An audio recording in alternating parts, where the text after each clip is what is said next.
Hi there, welcome back to this channel.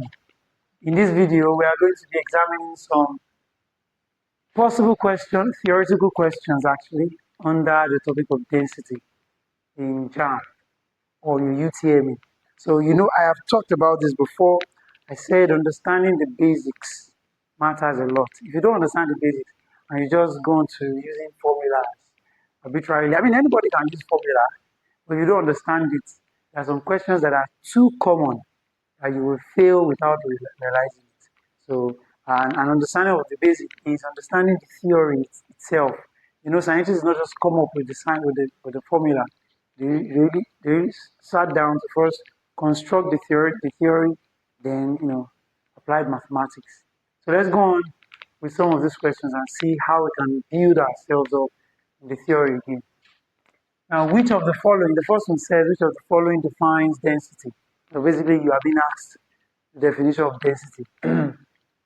So, of course, there are some of this. If you have seen the video I released on manipulating equations, there are some definitions that you can derive from or you can derive the equation from the formula, or the formula from the definition. So, and density is one of such. You say density is given by mass over volume, right? Okay, so we say it is mass per unit volume. So let's see if there's anyone that corresponds to that. It says, is the total volume of a substance? No, that is not density. It is the mass per unit volume of a substance, and that's the answer. This is the mass per unit volume. And I don't know, you see, that thing means, per unit of volume means that the mass of a substance per your preferred unit. So if your preferred unit is centimeters, so per unit of centimeter cube that you can make out of something. So for example, if this were my substance, let's say this box were what I was examining. So per unit volume that I can make of this, the mass of that unit volume. So that is, if it's centimeter, it's 1 centimeter by 1 centimeter by 1 centimeter. So that volume, the volume of that 1 centimeter cube, the mass of 1 centimeter cube in this thing is the density of the thing. Does that make sense? All right. So this one says the weight of a substance in a no. What's the weight of a substance in a no? It's the weight of a substance in a. The force exerted by a substance on the surface. No, right? That sounds like pressure. But of course, it's not even pressure. So let's go to the next one. The next one says, which of the following liquids has the highest density? Which of the following liquids has the highest density? So, now is it water? No. Is it alcohol? Is it mercury? Is it kerosene? Now, you see, the answer is mercury. I know that because mercury is a metal. And gram for gram, metals are denser than water, than liquids generally. So you get gram for gram. Metals are denser than water or liquids, fluids generally. All right.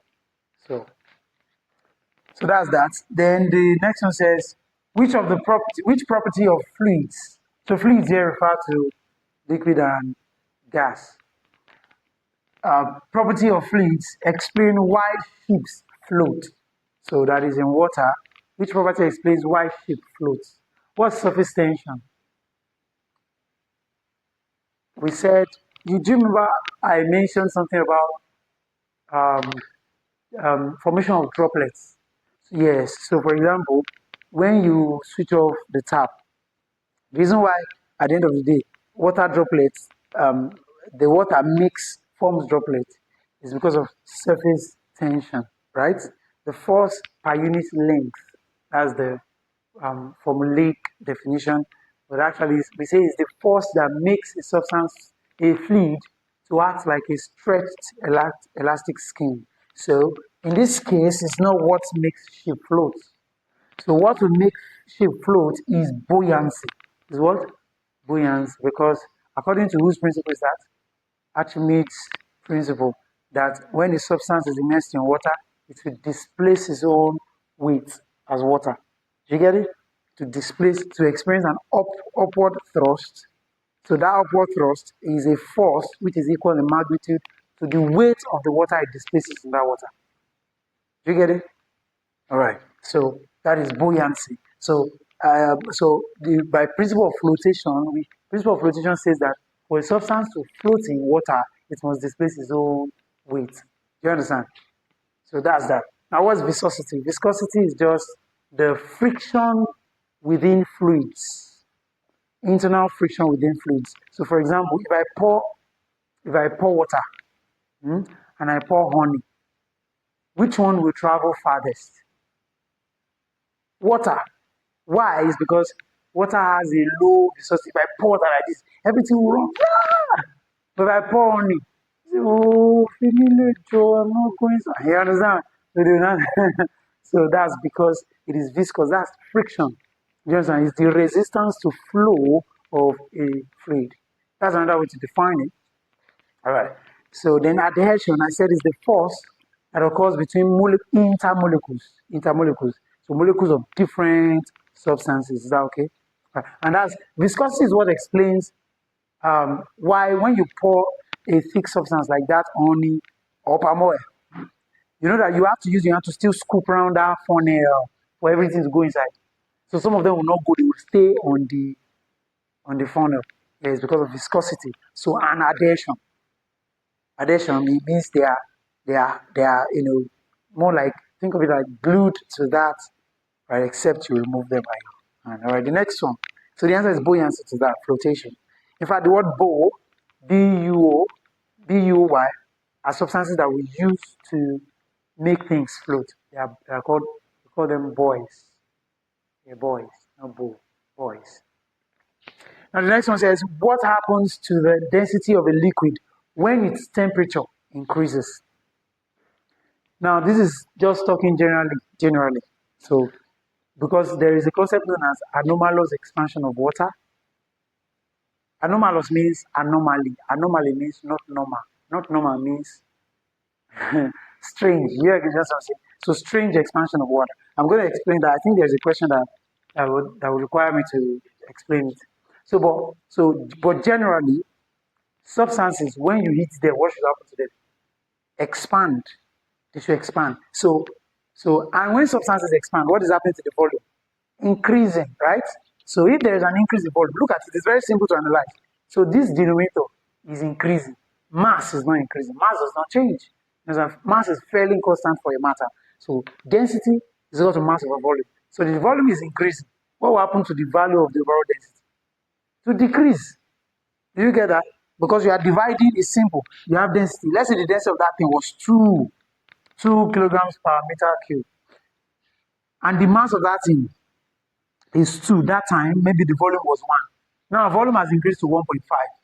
If you divide 2 by 1.5, you're going to get roughly, that is 20. That will be about 4.3. So that will be 1.75. You see, that reduced from 2 to 1.75, the density. Does that make sense to you? So it now says, what happens to the density? The density will decrease. That's the answer. It decreases. Okay? It decreases. Now, which of the following statements is true about gases? Now, also take note of some expressions here. See, they ask this kind of question in JAMB. Which of the following statements is true, not are true? Because it's one of Concord. One of. Which of the following statements is true? Which one of them? So you did not use one here. One is hidden, but it actually infers, is implied rather. Right. So which of the following statements is true about gases compared to liquids and solids? So which one is true of gases compared to liquids and solids? What major thing do you think will be here? I am thinking it would be about density. So because that's what separates them. Gases are less dense than liquids or solids. I mean, in fact, that sequence is the order of their density. So gas less dense, water dense, or liquid dense, solid denser, right? So we have gases have higher densities than solids. Is that true? No, we just said gases are way less dense, yeah? And another reason why they are way less dense is because they have larger volume. Is that okay? So their molecules are dispersed. The next one, gases have definite shape and volume. Is that true? Do gases have no? Gases have lower density than liquids and solids, and that's the answer. The next one says gases do not expand when heated. Is that true? No, gases in fact expand when heated, just like other substances do. All right, the next one. Why does ice float on water? So this is where I get to anomalous expansion of water, really. So I said, so a normal substance, a normal fluid, when you heat it, it should expand. Is that okay? And when you decrease, so if you are heating it, you are increasing the temperature, it will expand. So if you are decreasing the temperature, what should it do? It should contract, right? It should contract. And when something is contracting, the density is what? Increasing, right? But when something is expanding, what happens to the density? Is reducing. All right. Is that good with you? Good. But what happens with water is this: water is at its densest at 4 degrees Fahrenheit, 4 degrees centigrade rather. Do you understand? Water is at its densest at what? 4 degrees Celsius. So what this means is this: if you took water from 40 degrees Celsius and you reduced the temperature until you got to 4 degrees Celsius, what will happen is this: the density of that water will keep reducing because, of course, temperature is reducing. So the density will keep increasing rather. The density will keep increasing and increasing and increasing until you get to 4 degrees Celsius, where it will be maximum. For other substances, if it were, say, any other liquid, when you reduce the temperature like that, as you reduce below 4, the density should keep increasing. But for water, once you get to 4, water has gotten to its maximum density. That's when we record the density of water as 999 kilograms per meter cube, that we approximate to be 1,000 kilograms per meter cube. Is that okay? It's only at 4 degrees Celsius that you have that. Do you understand? Now, so if you now continue to decrease the temperature of water to 0 degrees Celsius, water behaves anomalously. Rather than still increase its density, it begins to expand, thereby reducing its density. So water still expands even while what? Going down in temperature. That's why we call it anomalous expansion of water. Is that okay? And that is the reason why ice is at 0 degrees Celsius or less, right? Ice forms at 0 degrees Celsius. That's the melting point of water. The melting point of water. Now, so if this guy is at 0 degrees Celsius, water is at 0 degrees Celsius, it would have expanded. So his density will not be as much as 4 degrees Celsius. So that is why in polar regions you will see ice cover water, because the water that is underneath has been heated a little, albeit latent. We call it latent. Latent means very, very, is not, is subtle, is hidden, is small, hidden, is not obvious. You get it? That's latent, it's not obvious. Do you understand? So that's latent heat. So it's latent heat that kind of raise the temperature of that water underneath. Is that okay?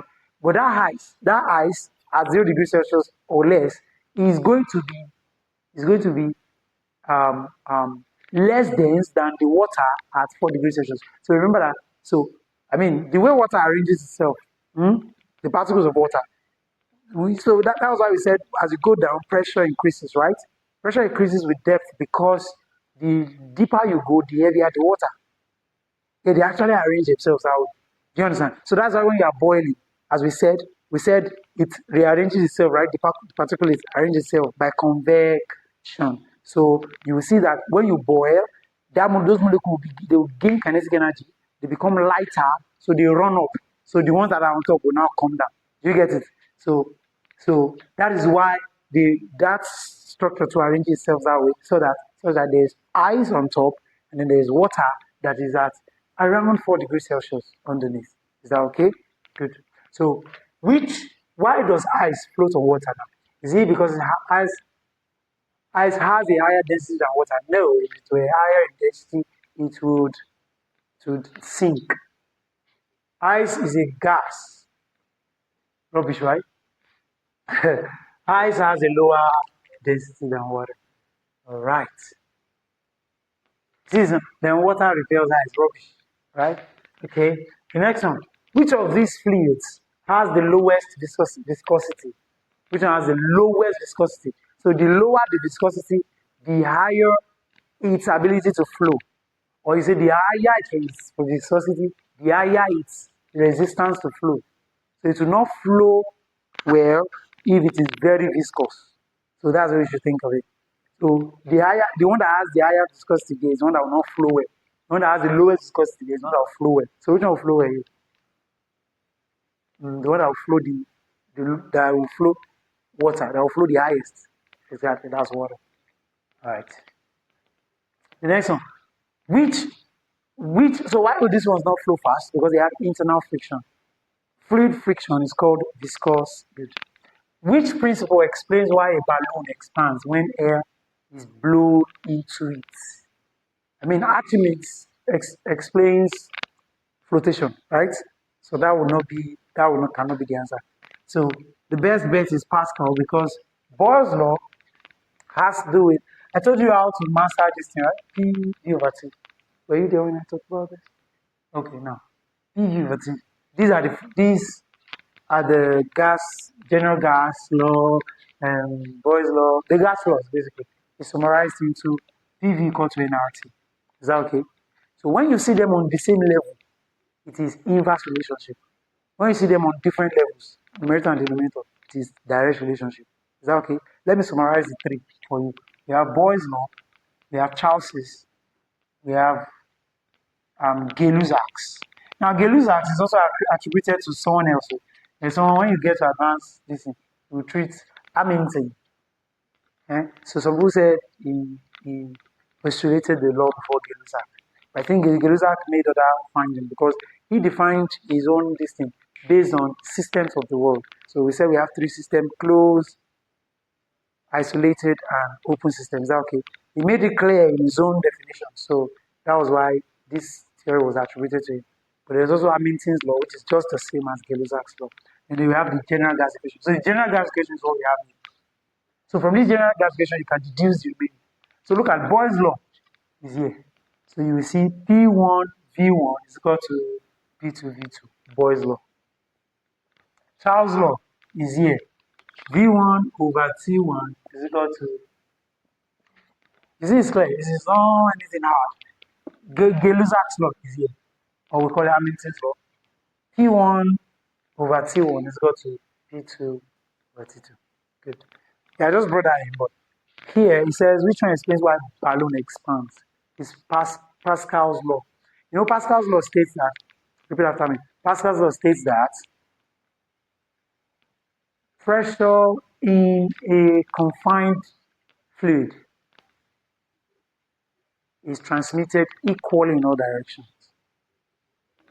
Yeah, that's why by Pascal's principle we we um we attribute um, or we call hydraulics. Do you know what we call machines? We say machines are power multiplier. We call them power multiplier. So this guy, piston system, and that does greater work than the work we impute. It multiplies our power. It works with the principle of Pascal too. The next one. Which instrument is used to measure the density of a fluid? Density. You know that this one measures relative density, right? Density. So that's the answer. Because this one, barometer, air pressure, right? Manometer, water pressure, thermometer, temperature. So you get it, right? You remember we said anything bar means pressure. You remember? Isobar. I think you okay, isobar, okay. Isobar means at the same pressure, similar pressure. Iso means same. You mentioned that in isomerism. Yeah. Iso means same. So bar means pressure. So isobaric. Like say they are isotherms. Is it isotherms? Same temperature. Therm. Do you get it? Then I don't know this one. Let's get the next one. Number 10. Why does a person weigh less in water than on land? This is what we discussed it with in that density. Why will a person weigh less? We even talked about it. That if you plunge your fetcher into the water, while the fetcher is still inside water, what will happen? You see it's lighter, right? Anybody can draw it. But once it surfaces like this, it will gains its original weight, right? Yeah, yeah. You understand? Yeah. Because inside that water, it is being pushed by what? Up thrust. Do you get it? So what is the answer? Is it that the water removes some of the person's weight, or the person becomes lighter when submerged? So this one is talking about the intrinsic, like intrinsically, not. I mean, because it makes sense to say the person becomes lighter in the water, but intrinsically. Next one, water exerts an upward buoyant force, and that's the answer. Do you get it? Water exerts an upward, we call it upthrust. That force is called what? Upthrust. This one says the gravitational force in water is lower. No, that's not true. Because the reason why the thing will sink a little first is because of its own weight, right? Which is due to gravitational force. Alright. So that'll be it for this video. Do subscribe to the channel and click the bell notification to be notified whenever I drop a new video. I'm also going to drop some things such as links to the video that will explain these things in detail for you in the description. Do well to check it. God bless you.